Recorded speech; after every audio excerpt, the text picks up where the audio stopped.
Going ahead, next relation समझते हैं बच्चों. Next is the sixth one is symmetric relation. अभी नाम से ही हमको समझ में आ जा रहा सिमेट्रिक रिलेशन क्या होते हैं, या रिलेशंस की भी बात कर सकते हैं हम लोग. सिमेट्रिक रिलेशंस क्या होते हैं? The word itself tries to identify. Symmetric का मतलब हमको पता है बच्चों क्या है. सिमेट्रिक का मतलब, जैसे अगर मान लो हमारे पास में एक सर्कल की बात करें हम लोग, और circle is a symmetrical object, उसके n नंबर ऑफ रेडियस हो सकते हैं. A square again is a symmetrical object. मैं कहीं से भी कट करूं, जो लेफ्ट हैंड साइड है वो मुझे राइट हैंड साइड पे भी दिखेगा, या मैं इसको उल्टा भी बोल सकता हूं, जो राइट हैंड साइड पे है वो मुझे लेफ्ट हैंड साइड पे भी दिखेगा. Hence it is called as a symmetrical object. तो symmetrical relations क्या होंगे, इसको अपन थोड़ा डिफाइन कर लेते हैं बच्चों. A relation in a non-empty set. ये तो है ही हमारे पास में. A non-empty set is said to be symmetric.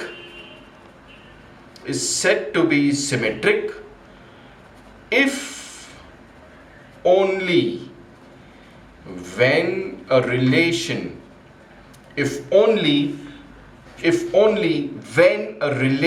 has AB, ये तो होगा ही होगा हमारे पास में, इसका उल्टा भी रहेगा, and it must also have BA, यानी AB भी रहेगा, उसका उल्टा भी हमारे पास में अवेलेबल होना चाहिए. Only then it is called as symmetric.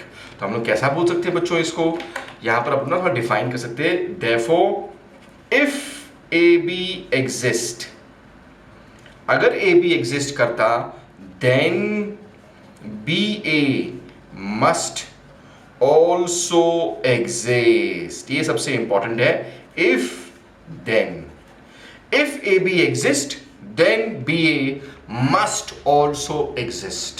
कुछ एग्जाम्पल्स भी लिख लेते हैं बच्चों, ताकि आपको समझ में आ सके कि अगर मान लो हमारे पास में एक एग्जाम्पल के तौर पे हम लोग लिखते हैं, अगर R की बात करें, हम लोग एक ऐसा रिलेशन डिफाइन करें, सिर्फ 1 1 होगा, तो क्या ये सिमेट्रिक है?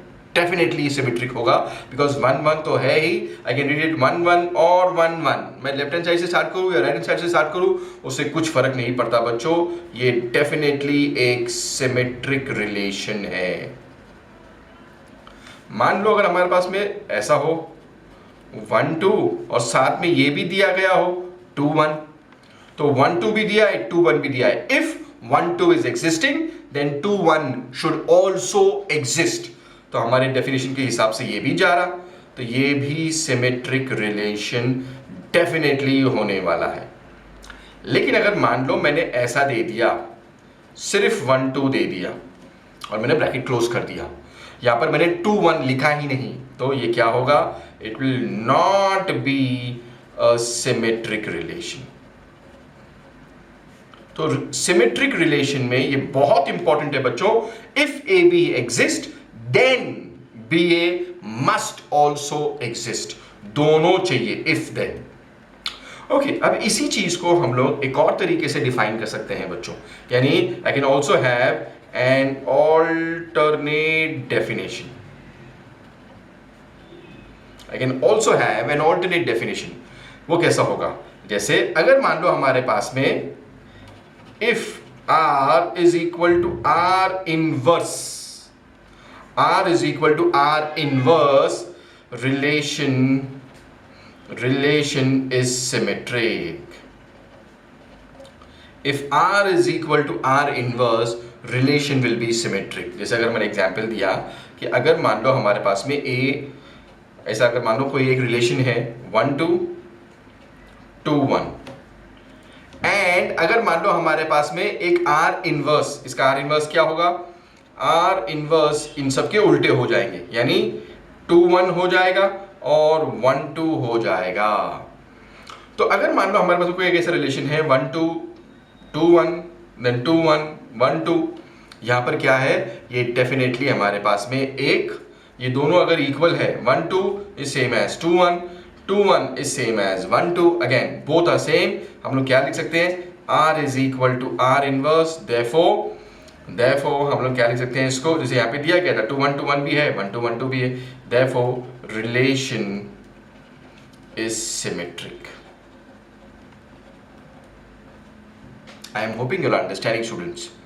एक और एग्जाम्पल से हम लोग समझते हैं कि अगर मान लो हमारे पास में कोई एक ऐसा एक सेट ए है, अगेन 1 2 3 4 कंसिडर करते हैं यहाँ पर, ठीक है। तो यहाँ पर मेरे पास में अगर ऐसा रिलेशन दिया गया है कि आर ऐसा कुछ है, अगर हमारे पास में ए 1 2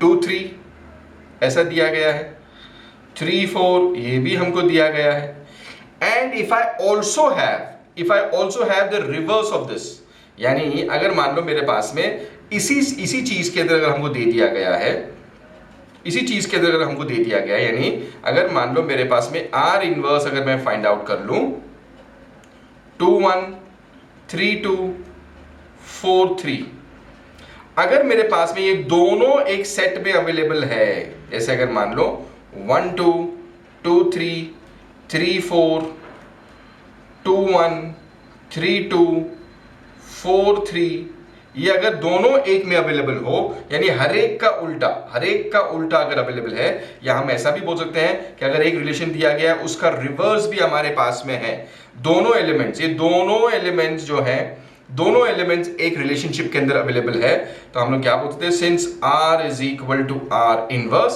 दोनों होने चाहिए, relation will be therefore what we can say R is symmetric. Very simple students, कि अगर मान लो मेरे पास में कोई एक एलिमेंट है, उसका अगर रिवर्स अगर उसका एक रिवर्स भी है हमारे पास में, यानी 1 2 2 1 वो सिमेट्रिक होगा। जैसे यहाँ पर भी 1 2 2 3 3 4 था, इन सब के हमारे पास में उल्टे वाले एलिमेंट्स भी हमारे पास में अवेलेबल थे। तो 1 2 2 1 2 3 3 2 3 4 4 3, the relation will become symmetric. Okay students, let's go ahead, कुछ और भी समझते हैं। Last type of relation which is transitive relation. अब ये क्या चीज है, ये भी समझ जाते हैं बच्चों, transitive relation. Okay, now let's try to understand this. Last time जो हमने बात की थी वो था सिमेट्रिक रिलेशन के बारे में। सिमेट्रिक के बारे में क्या था कि अगर मान लो मेरे पास में ए बी है तो B A should also be available, if then की बात की थी। यहां पर हम लोग क्या करने वाले हैं, इफ देन एंड ओनली, ये एलिमेंट्स पे हम लोग समझेंगे बच्चों क्या है। Let us quickly write down the definition of this, और फिर इसको डिटेल में समझते हैं बच्चों क्या है ये। अ रिलेशन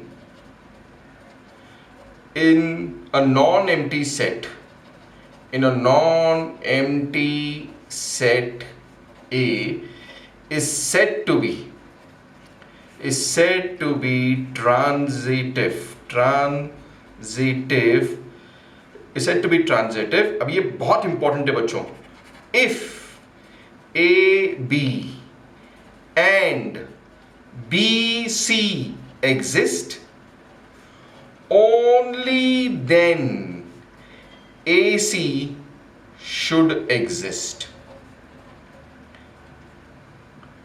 जैसे अभी ये थोड़ा समझ जाते बच्चों, ये क्या लिखा है हमने, if and only then should exist. यानी अगर मान लो मेरे पास में कोई एक सेट है जहां पर ए और बी दिया गया है, एंड बी एंड सी, अब ये समझेंगे बच्चों, ए बी तो है ही हमारे पास में, बी सी भी होना चाहिए, then we are going to check A C available है कि नहीं है। अगर ऐसा दिया गया है, only then we can say it is transitive. अगर मान लो सिर्फ ए बी दिया गया है तब भी वो ट्रांजिटिव होगा, लेकिन अगर मान लो ए बी दिया है साथ में हमको बी सी भी दिया है, then A C should also exist.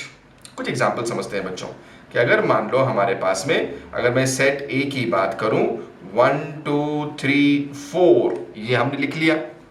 अब क्या हो जाएगा, अगर मान लो हमारे पास में कोई एक रिलेशन ऐसा दिया गया है 1 2, और सिर्फ क्या दिया है 2 3, ऐसा ही दिया गया है मान लो। यानी हमारे पास में क्या है, मेरे पास में इन दोनों के बीच में रिलेशनशिप तो है, 1 2 are associated, 2 3 is also associated, लेकिन 1 3 के बारे में हमको कोई इंफॉर्मेशन नहीं दी गई है। therefore we can say therefore this is not a transitive relation। अगर मान लो हमको सिर्फ एक ही दिया गया होता तो वो डेफिनेटली ट्रांजिटिव होता, लेकिन अगर मान लो 1 2 दिया है, साथ में 2 3 भी दिया है, तो 1 3 का होना कंपलसरी है। कुछ और एग्जांपल भी देखते हैं, जैसे अगर मान लो ये तो फर्स्ट एग्जांपल था हमारे पास में, दूसरा एग्जांपल भी चेक करते हैं। मान लो अगर हमारे पास में सिर्फ 1 3 दिया होता तो क्या ये ट्रांजिटिव होता? डेफिनेटली होता। This would be, this is a transitive, this is a transitive relation. बच्चों ध्यान रखेंगे, अगर एक सिंगल दिया गया है तो वो ट्रांजिटिव है, लेकिन अगर मान लो ए बी और बी सी दिया गया है, इफ एंड ये अगर दिया गया है, only then A C should exist. लेकिन अगर मान लो सिर्फ ए बी दिया गया है या सिर्फ बी सी दिया गया है, तो ये दोनों ट्रांजिटिव हो गए इंडिपेंडेंटली। लेकिन अगर मान लो दोनों दिए गए हैं, ए is associated with B, B is associated with C, then A and C should also exist। एक और करते हैं। मान लो अगर हमारे पास में कोई एक ऐसा भी दिया गया है कि अगर हमारे पास में 1 3 ऐसा कुछ हमको दिया गया है एंड 2 4, दो अलग अलग हमको रिलेशंस दिए गए हैं, 1 3 2 4, क्या ये ट्रांजिटिव है? डेफिनेटली है। यहां पर this is a transitive relation. बच्चों ध्यान रखेंगे, इसमें कंफ्यूज नहीं होंगे। अगर इंडिपेंडेंटली हमको दे दिए गए हैं तो वो ट्रांजिटिव होते हैं, क्योंकि हमारे पास में 1 3 दिया गया है। अगर 3 1 दिया जाता तो हम चेक करते कुछ और के साथ में, जैसे अगर मान लो, जैसे अगर मैं लिख भी दूं इसको, सिंस ओनली इफ 1 3 एंड 3 के साथ में कुछ और दिया गया होता, अगर 3 के साथ में कुछ और दिया गया होता एग्जिस्टेड, एंड अगर मान लो 2 4 और ये 2 4 है, 4 के साथ में कुछ और दिया गया होता existed, then we would have checked, then we would have checked the third relation। तो ये क्या है? ये डेफिनेटली एक ट्रांजिटिव रिलेशन है। तो हम ध्यान रखेंगे बच्चों कि इंडिपेंडेंट अगर हमको दे दिया गया है, सिर्फ ए बी दिया गया है, सिर्फ बी सी दिया गया है, ऐसे अगर इंडिपेंडेंट रिलेशन दिए गए तो वो डेफिनेटली ट्रांजिटिव होते हैं। लेकिन अगर 1 2 दिया गया है और साथ में 2 3 है, तो 1 3 का होना कंपलसरी है, only then it is transitive. Otherwise independent अगर हमको दिए गए होते, ऐसे इंडिपेंडेंट हमको दिए गए होते, तो वो ट्रांजिटिव रिलेशंस होते हैं। I am hoping you are understanding whatever I am trying to teach.